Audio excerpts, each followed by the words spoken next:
go. In and out. 20 minutes adventure.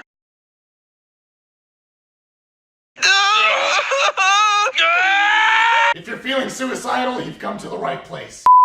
Alright nerds and nerdettes, it's time to get back to making subpar videos on a semi-regular basis. Before we begin, let us give a moment of silence for my old laptop that served me well for 7 years and the channel for nearly 3.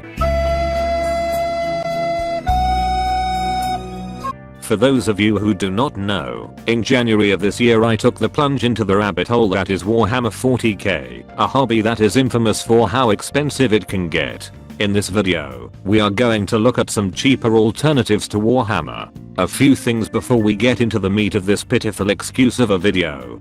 Firstly, we will be using the manufacturing company's main website as a baseline for prices. Sites like Amazon and Miniature Market will be excluded as they sell at a discounted price. In addition, only one tabletop wargame per company will be covered as to keep both myself and you the viewer from getting overwhelmed. If you wish to know more, I will link their store pages in the description of the video. With that out of the way, let's get on with this train wreck. On the Games Workshop website, the latest starter set, Dark Imperium, will cost you $160 plus tax. In this box you receive a full copy of the new rules, 2 small starter armies, dice, and a measuring stick. Now the expansions vary in price for either army. Some of the push to fit, easy build models will run you between $10 to $25, while the more complex kits that have larger squads or vehicles can run you between $40 to $140 plus tax, while the officer unit expansions can run between $25 to $50.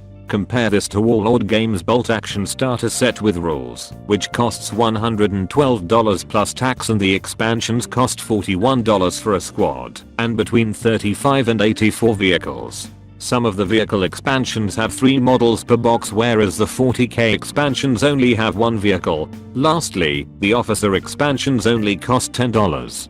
Finally there is Fantasy Flight Games Star Wars Legion.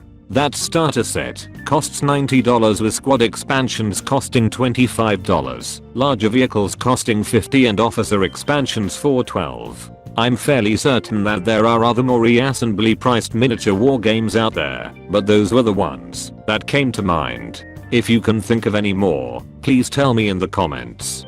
Don't be like me and spend nearly $300 on only 3 boxes of models. Until next time, praise the Emperor and Eastvelt.